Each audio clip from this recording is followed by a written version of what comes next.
सभी को नमस्ते। मैं ऑनरे नेशनल रामपाल यादव, रिटायर्ड फौजी, कैवल्या धाम जयपुर से 9 महीने का PG diploma in yoga course किया है।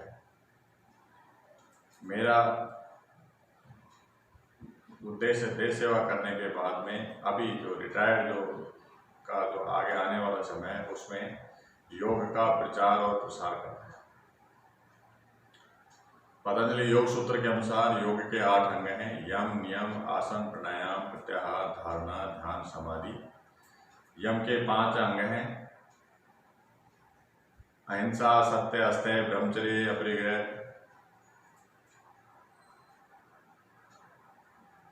और नियम के भी 5 अंग हैं: शुद्धि, संतोष, तप, स्वाध्याय, ईश्वर प्रणिधान। आज हम आसन और प्राणायाम का अभ्यास करेंगे। आसनों के अंदर हम प्रमुख आसनों का अभ्यास करेंगे, जैसे शीर्षासन, सर्वांगासन, मत्स्यासन, हलासन, चक्रासन, धनुरासन, पश्चिमोत्तानासन, अर्धमत्स्येंद्रासन, ताड़ासन, वृक्षासन, त्रिकोणासन आदि। और कपालभाति शुद्धि क्रिया का अभ्यास करेंगे और अनुलोम विलोम प्राणायाम का अभ्यास करेंगे। अब हम आज का योगाभ्यास प्रारंभ शांति पाठ से करते हैं। सबसे पहले अपने हाथों को प्रणाम मुद्रा में लाएंगे और शांति पाठ शुरू करते हैं। ओम सहनाववतु सहनौ भुनक्तु सह वीर्यं करवावहि तेजस्विनावधीतमस्तु मा विद्विषावहि। ओम शांति शांति शांति।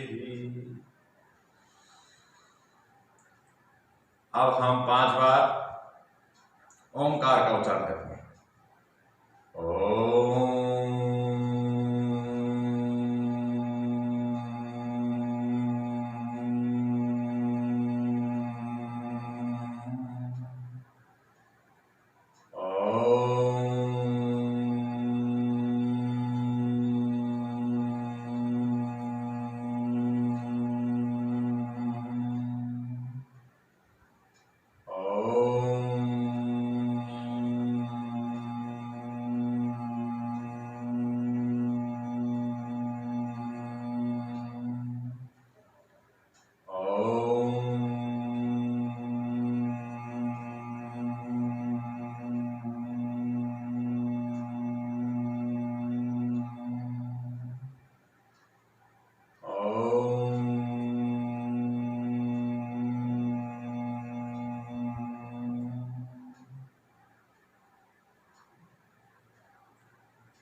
अब इसके बाद हम 5 बार गायत्री मंत्र का जाप करेंगे।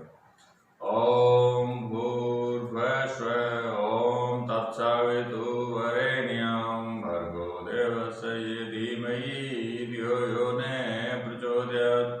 ओम तत्सवितुर्वरेण्यं भर्गो देवस्य धीमहि धियो यो न प्रचोदयात्। ओम तत्सवितुर्वरेण्यं भर्गो देवस्य धीमहि धियो यो न प्रचोदयात्। ओम तत्सवितुर्वरेण्यं भर्गो देवस्य धीमहि धियो यो न प्रचोदयात्। ओम तत्सवितुर्वरेण्यं भर्गो देवस्य धीमहि धियो यो न प्रचोदयात्। योग का प्रारंभ शांति पाठ, ओंकार और गायत्री मंत्र का जप से करने से हमारे मन की एकाग्रता बढ़ती है और भगवान में श्रद्धा भाव आता है। अभी हम कपालभाति शुद्धि क्रिया का 1-1 मिनट के लिए 3 बार अभ्यास करेंगे। कपालभाति प्रारंभ करते समय कुछ सावधानियों का ध्यान रखेंगे। हमारा शरीर हिलेगा नहीं, चेहरे के भाव बिल्कुल साधारण रहेंगे, पेट को थोड़ा सा संकुचित करके रखना है और हमें सिर्फ फोर्स के साथ में श्वास छोड़ने पर ध्यान लगाना है। अंदर श्वास अपने आप अंदर लिया जाएगा। आंखें बंद कर हम 1-1 मिनट के लिए 3 बार अभ्यास प्रारंभ करते हैं कपालभाति का।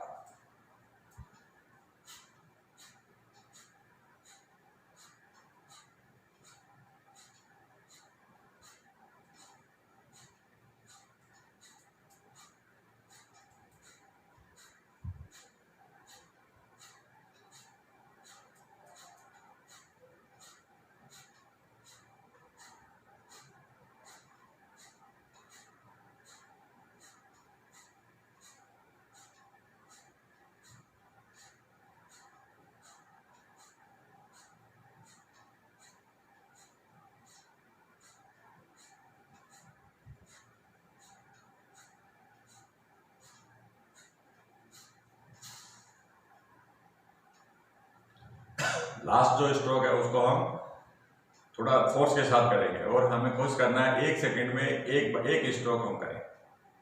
तो 1 मिनट में हमें 60 स्ट्रोक करना है। अभी फिर से हम 1-2 बार साधारण सांस लेने के बाद में फिर से हम कपालभाति 1 मिनट के लिए प्रारंभ करते हैं।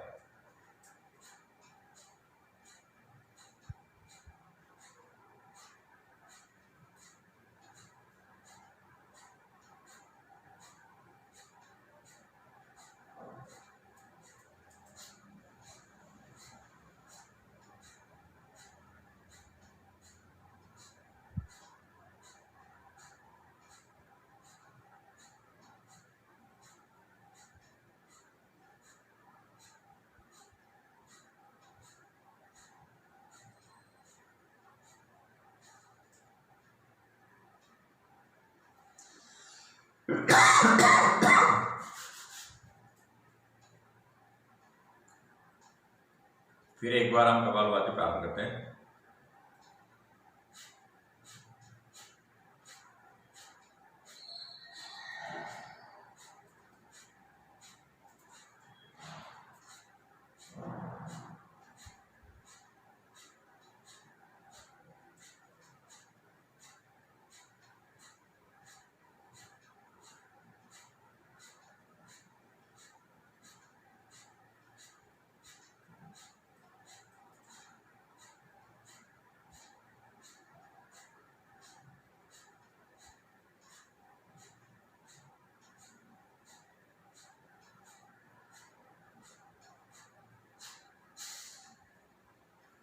कपालभाति का सुबह और शाम खाली पेट नियमित अभ्यास करने से हमारे कफ दोष से होने वाले सभी रोगों से मुक्ति मिलती है तथा हमारे कपाल अर्थात मस्तिष्क का शोधन होता है। हमारा जो नाड़ी तंत्र है वह शुद्ध होता है और हमारी चेतना शक्ति का विकास होता है, हमारे एकाग्रता का विकास होता है और हमारा कॉन्शियसनेस की जागृति होती है। यह हमारा अभी कपालभाति शुद्धि क्रिया का अभ्यास हो गया। अभी हम प्रमुख आसन जैसे शीर्षासन, सर्वांगासन, मत्स्यासन, हलासन, चक्रासन, धनुरासन, पश्चिमोत्तानासन आसन, अर्ध मत्स्येंद्रासन, बकासन, ताड़ासन, त्रिकोणासन आदि का अभ्यास करेंगे। अगर हम इन 12 से 15 आसनों का भी नियमित अभ्यास कर लें और 5 मिनट कपालभाति और 5 मिनट अनुलोम विलोम का अभ्यास कर ले, हम ये 20 मिनट का प्रोग्राम अगर नियमित अपना लें तो हम मनोकायिक रूप से हमेशा स्वस्थ रहकर और अपना मन को प्रसन्न रख सकते हैं और आत्मा को प्रशांत रखते हुए अपना जो उद्देश्य है रोटी कपड़ा मकान और उसके बाद अध्यात्म अर्थात अपने आप को जानना, मैं कौन हूँ, मुझे क्या करना चाहिए क्या नहीं करना चाहिए, ये सब हमें सोचना चाहिए और हमें शुभ कर्मों की ओर अग्रसर हमेशा रहना चाहिए। हमें हमेशा अपनी पॉजिटिव सोच बना के रखना चाहता है। योगा हमें यही सिखाता है। अभी हम पहले दंडासन में बैठेंगे, दोनों पैरों को खोल देंगे। दंडासन में बैठने की स्थिति है, दोनों पैरों को सीधा रखना है, हाथों की स्थिति है। अब हम पहला आसन का अभ्यास करेंगे शीर्षासन का। शीर्षासन के अंदर सबसे पहले हम वज्रासन में बैठेंगे। वज्रासन में बैठने के बाद में सबसे पहले दोनों हाथों की उंगलियों को ऐसे मिलाएंगे, मिलाने के बाद में जमीन में रखेंगे और इनके बीच में सिर को रखने के बाद में धीरे से बिना झटके हुए शरीर को ऊपर उठाएंगे।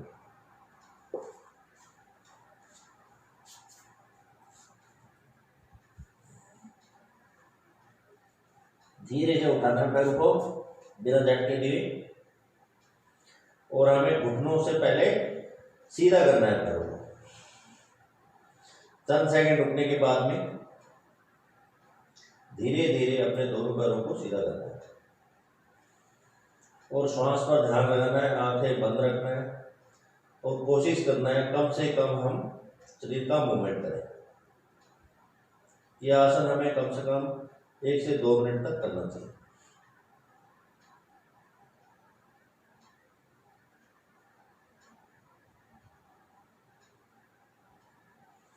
इसमें हम पद्मासन भी लगा सकते हैं।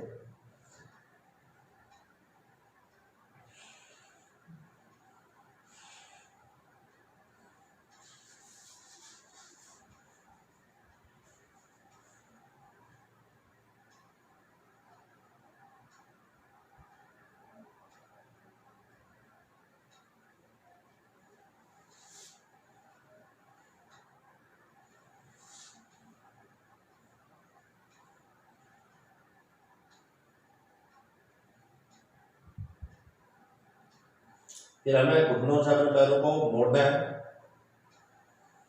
और बिना झटके हुए धीरे धीरे नीचे आना है।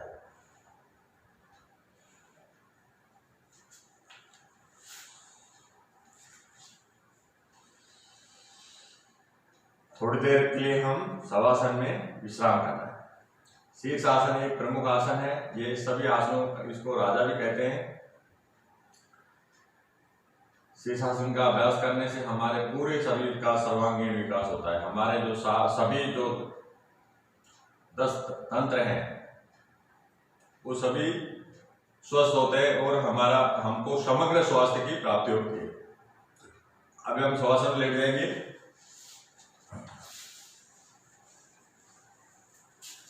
श्वास में लेटते समय पैरों को कम से कम 1.5 फुट तक खोलना है और हाथों को 6 इंच तक और हथेलियों का रख ऊपर की तरफ, और हमें श्वास के ऊपर ध्यान लगाना है और हमें कोशिश करनी है अपने श्वास प्रश्वास को साधारण बनाना।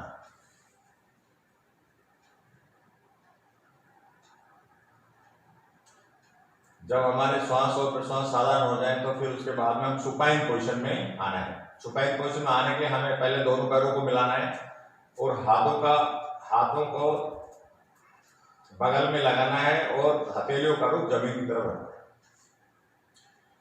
अब यहाँ उसके बाद में सर्वांग आसन का अभ्यास करें। सर्वांग आसन को सभी आसनों का रानी भी कहते हैं। सर्वांग आसन का अभ्यास करने से हमारे पूर्ण शरीर स्वस्थ होता है। पूर्ण शरीर स्वस्थ इसलिए होता है कि सर्वांग आसन का अभ्यास करने से हमारा जो थायराइड और पैराथायराइड जो ग्रंथियां हैं वो स्वस्थ रहती है और उनसे निकलने वाले हार्मोन से हमारा पाचन शक्ति ठीक रहता है और हमारा शरीर उससे स्वस्थ रहता है। इसलिए कम से कम सर्वांग आसन का 2 से 3 मिनट तक रोज सुबह और शाम खाली पेट अभ्यास करना है। सर्वांग आसन का अभ्यास करते समय सबसे पहले हम पैरों को 30 डिग्री तक उठाएंगे। चंद सेकंड रुकने के बाद में फिर 60 डिग्री तक उठाएंगे। फिर उसके बाद में 90 डिग्री तक पर ले जाके अर्ध हलासन में उसको थोड़ी देर रुकेंगे। अब इसके बाद में पैरों को थोड़ा आगे झुकाते हुए और हाथों का सहारा लेते हुए बिल्कुल गर्दन से बिल्कुल सीधा हमारा धड़ और पैर बिल्कुल सीधा हम कर देंगे। धीरे से पहले ऊपर उठना है, कोहनियां जमीन में टिकी होंगी, हाथों का सहारा कमर में लगाना है और कोशिश करना है हमें कि हमारा पूर्ण शरीर सीधा हो, पंजों का रुख ऊपर की तरफ हो। ये सर्वांग आसन हमें रोज प्रतिदिन खाली पेट कम से कम 2 से 3 मिनट कम से कम करना चाहिए। इसको हम 5 मिनट तक भी कर सकते हैं।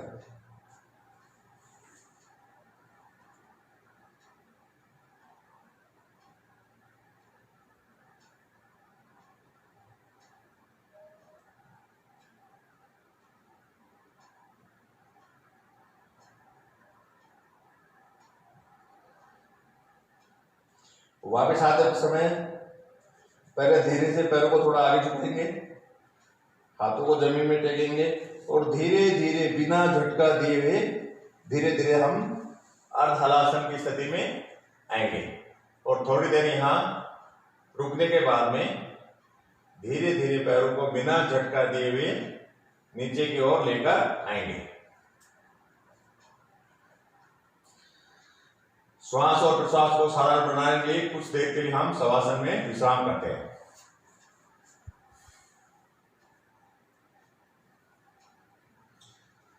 सर्वांग आसन के बाद हमेशा मत्स्य आसन का अभ्यास करना चाहिए, क्योंकि सर्वांग आसन में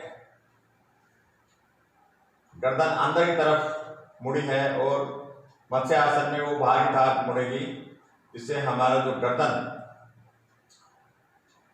का अच्छा व्यायाम होता है और सर्वांग आसन से होने वाले सभी लाभ मत्स्य आसन करने से अधिक प्राप्त होते हैं। तो सबसे पहले हम सुपाइन पोजीशन में आकर पहले बैठे हो जाएंगे। सबसे पहले हम पद्मासन लगाएंगे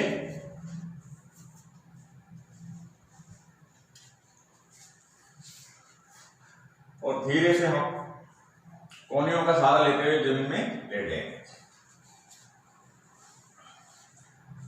हाथों के सहारे से गर्दन को उठाएंगे और अंगूठों को पकड़कर कोहनियों को जमीन में लगाएंगे और पैरों को जमीन में रख देंगे और श्वास पर ध्यान रखेंगे।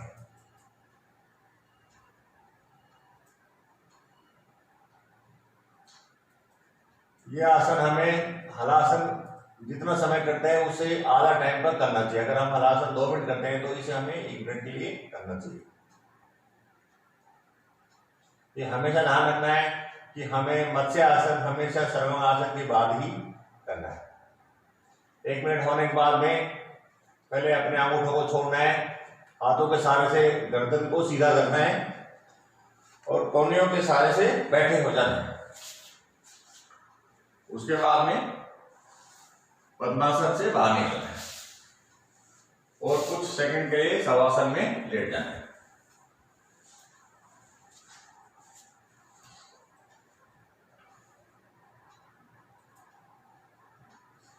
अभी जो मुख्य आसन हलासन,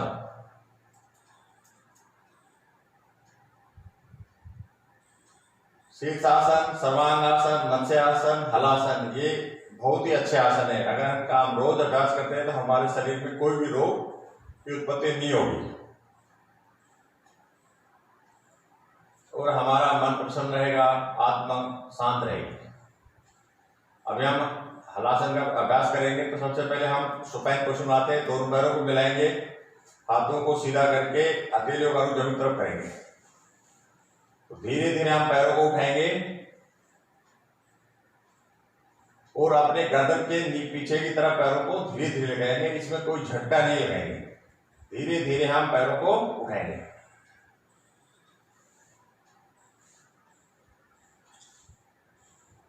ये अर्ध हलासन की पोजीशन है। पहले हम थोड़ी देर अर्ध हलासन की स्थिति में रुकेंगे।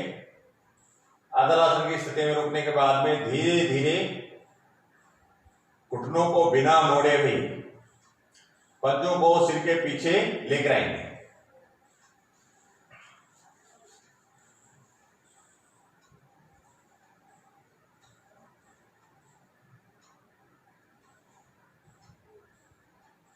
इस आसन का अभ्यास हमें 1 से 2 मिनट तक करना चाहिए।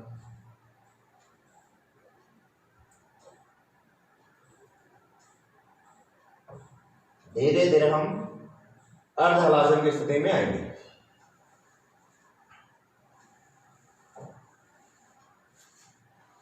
अर्ध हलासन की स्थिति में कुछ सेकंड रुकने के बाद में फिर धीरे धीरे बिना झटके हुए दिए पैरों को हम नीचे लेकर आएंगे और उसके बाद फिर हम कुछ सेकंड के लिए शवासन में विश्राम करेंगे। अब इनके हलासन के बाद मुख्य आसन है चक्रासन।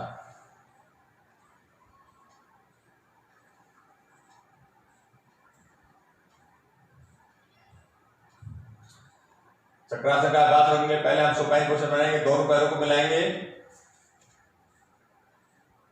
हाथ बगल में, दोनों पैरों को घुटनों से मोड़ेंगे और दोनों हाथों को कंधे के पीछे ले जाकर कंधे के नीचे हथेलियों को जमाएंगे।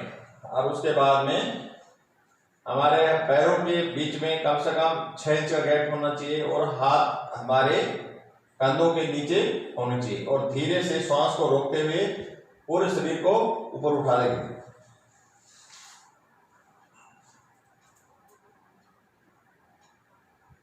यह आसन हमें कम से कम 1 मिनट करना चाहिए।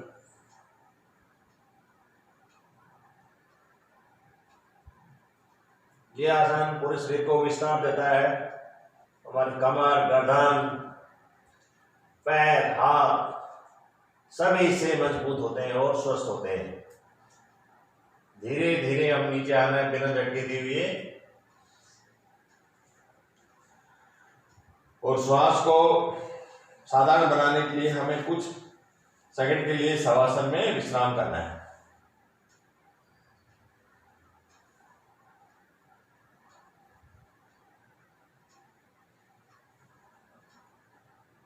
तो अभी तक हम आसन कर लिए। सबसे पहले शीर्षासन किया, उसके बाद सर्वांग आसन, उसके बाद में मत्स्यासन, हलासन और चक्रासन। ये 5 प्रमुख आसन हो गए। अभी हम प्रोन पोजीशन के अंदर धनुरासन का अभ्यास करेंगे। तो सबसे पहले हम पेट के बल लेट जाएंगे प्रोन पोजीशन में। प्रोन पोजीशन में लेटने के लिए हाथ बगल में, हथेलियों का रुख ऊपर की तरफ और माथा जमीन में टिका हुआ, पंजे एकदम सीधे। अभी हम करेंगे धनुरासन का अभ्यास। धनुरासन का अभ्यास करने के सबसे पहले दोनों पैरों को हम घुटनों से मोड़ेंगे, उसके बाद में हाथों से टखने के पास से मजबूत से पकड़ेंगे और सांस लेते हुए पहले पैरों को ऊपर उठाएंगे और फिर छाती और सिर को पहले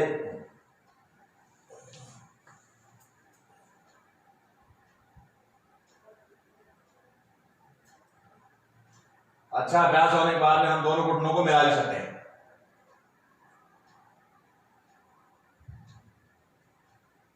इसका भी हम 1 मिनट तक अभ्यास करना चाहिए। उसके बाद हम धीरे धीरे बिना झटके हुए नीचे आएंगे और मकरासन में विश्राम करेंगे।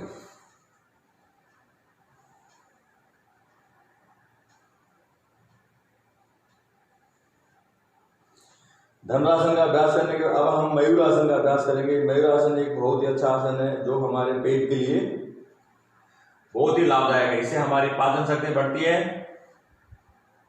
और ये संतुलनात्मक आसन है। तो सबसे पहले हम वज्रासन में बैठ जाएंगे। वज्रासन बैठने के लिए, मयूरासन करने के लिए सबसे पहले हाथों को उल्टा, पंजों को अंदर की तरफ, हाथों के पंजों को अंदर तरफ लगाएंगे और इनको कोहनी से पेट के नीचे हाथों को जमाएंगे और फिर उसके बाद धीरे से पूरे शरीर को ऊपर उठा देंगे।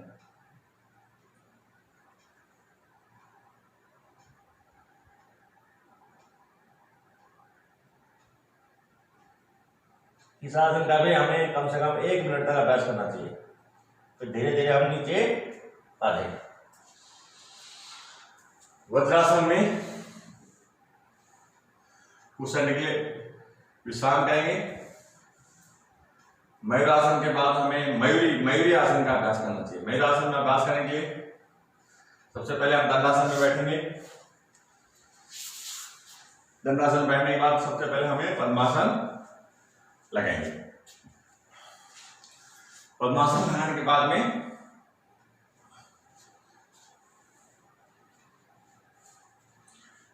कोहनियों तक अपने हाथों को पेट के नीचे लगाएंगे और हम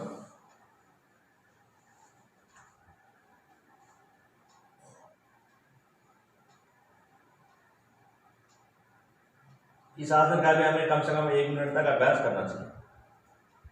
धीरे धीरे हम बिना झटके हुए नीचे आ जाइए।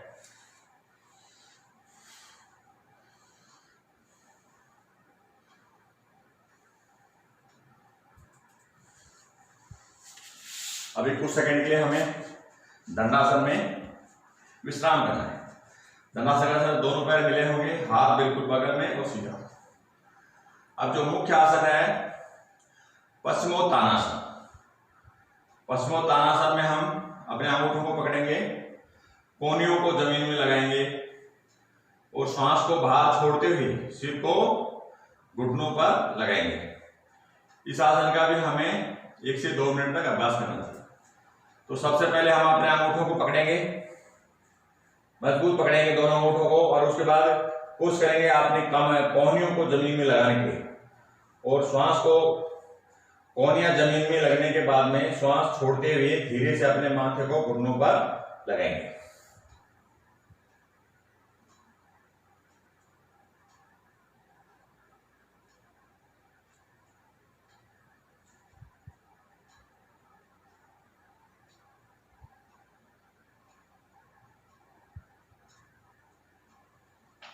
धीरे धीरे हम बिना झटके दिए ऊपर आएंगे और थोड़ा पैर खोलते हुए श्वास को साधारण बनाने के लिए थोड़ी देर विश्राम करेंगे।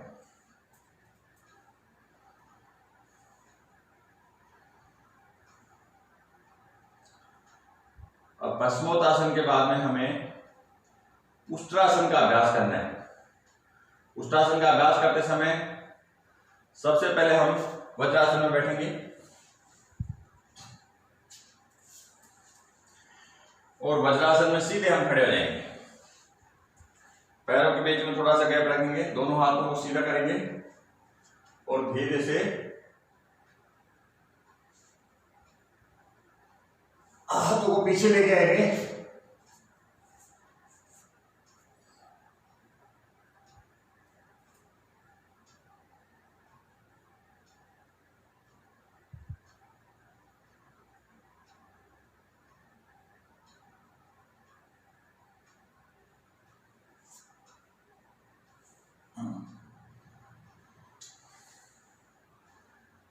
और हम वज्रासन में बैठ। ये भी एक मुख्य आसन है हमारे कमर और गर्दन के लिए। हमारा कमर और गर्दन जितना लचीला रहेगा उतना ही हमारा शरीर स्वस्थ रहेगा और हमारी उम्र भी ज्यादा रहेगी। अब उष्ट्रासन के बाद में मुख्य आसन है अर्ध मत्स्येंद्रासन। अर्ध मत्स्येंद्रासन करने से हमारा लीवर, किडनी, जो पेट के अंदर जितने भी ऑर्गन्स है वो सब स्वस्थ होते हैं, क्योंकि इस आसन का करने से उनके लीवर और किडनी के ऊपर थोड़ा दबाव आता है। तो सबसे पहले हम दंडासन में बैठेंगे। दंडासन बैठने के बाद में हम बाएं पैर को पहले मोड़ेंगे, उसके बाद में दाहिने पैर को बाएं पैर के घुटने के साइड में रखेंगे और बाएं हाथ को से पंजों को पकड़ेंगे और दाहिने हाथ को पीठ के पीछे रखेंगे और पीछे की तरफ देखेंगे।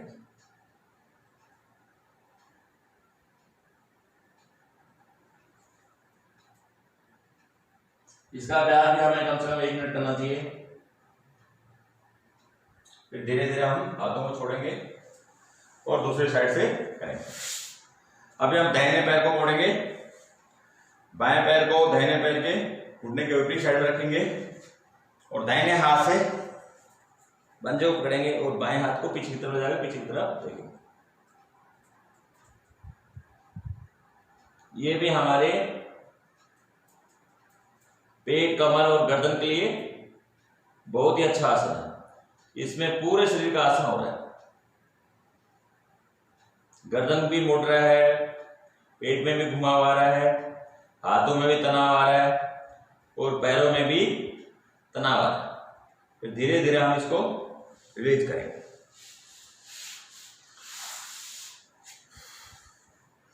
अब इसका अब हमारा स्ट्रेंथ बढ़ाने के लिए, शरीर को ताकत बढ़ाने के लिए एक बैलेंस संतुलनात्मक आसन करेंगे जिसका नाम है बकासन। बकासन करने के लिए सबसे पहले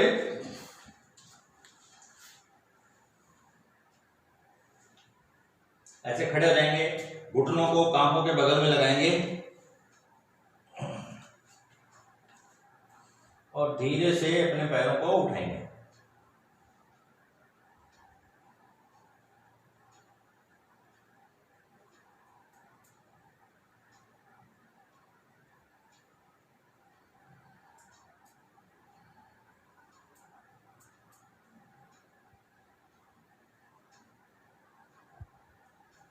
इसका अभ्यास हमें कम से कम 1 से 2 मिनट करना चाहिए और धीरे धीरे उसके बाद पैरों को नीचे रखें।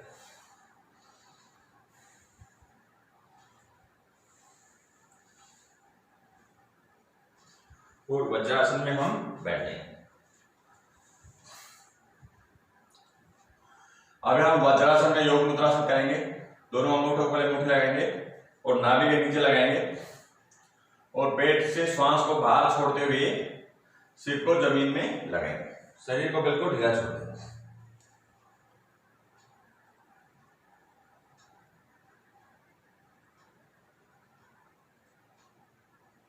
इस आसन का भी हमें 1 से 2 मिनट तक अभ्यास करना चाहिए। धीरे धीरे ऊपर उठेंगे। अभी हम करेंगे सुप्त वज्रासन, जो कमर के लिए बहुत ही अच्छा आसन। सुप्त वज्रासन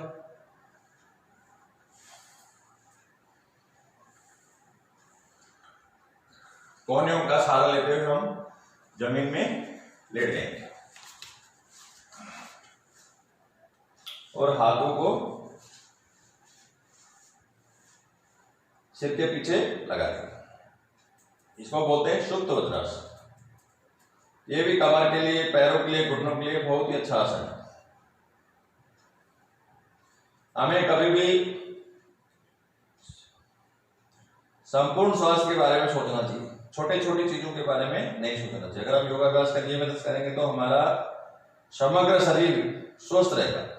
हमारे पूरे सिस्टम, जो शरीर में सिस्टम काम करते हैं, जैसे अस्थि तंत्र, श्वसन तंत्र, रक्त संचार तंत्र, ये सभी क्या रहेंगे, अपना काम ठीक से करेंगे और हमारा शरीर बिल्कुल स्वस्थ रहेगा।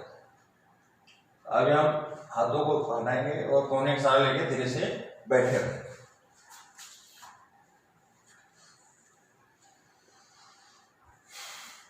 अभी हम पद्मासन में बैठेंगे।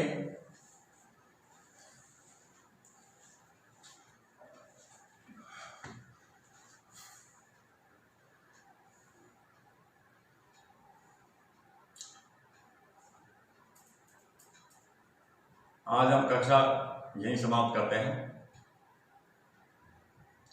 और कक्षा समाप्त करने से पहले हम 2 मिनट के लिए अनुलोम विलोम का अभ्यास करेंगे। अनुलोम विलोम का अभ्यास करने से हमारे जो नाड़ी तंत्र है, जो मुख्य तंत्र है, मस्तिष्क और हमारी रीढ़ की हड्डी के अंदर जितने भी हमारा नाड़ी तंत्र पूरे शरीर में जो फैला हुआ है वो सब स्वस्थ होता है और हमारा उससे हमारी चेतना शक्ति का विकास होता है। अनुलोम विलोम का अभ्यास करने के समय सबसे पहले प्रणव मुद्रा बनाएंगे। अंगूठे के पास की दोनों उंगलियों को हम मोड़ेंगे और दोनों जो उंगली, जो बगल की उंगली चिटली और जो बगल वाली उंगली है उसको हम सीधा रखेंगे और अंगूठे से, दाहिने हाथ के अंगूठे से हम दाहिने नाक को बंद करके और बाएं नाक से श्वास लेंगे। श्वास लेने का जो हमारा अनुपात होगा वो 1:2 होगा। इसका मतलब ये होगा, अगर हम 3 सेकंड की श्वास लेते हैं तो हम श्वास को 6 सेकंड में बाहर छोड़ेंगे और 4 सेकंड में हम श्वास लेते हैं तो हम श्वास को 8 सेकंड में बाहर। इससे हमारा जो श्वास और प्रश्वास है वो दीर्घ और सूक्ष्म होगा। तो हम अनुलोम विलोम शुरू करते हैं। सबसे पहले हम बाएं नाक से श्वास लेते हैं।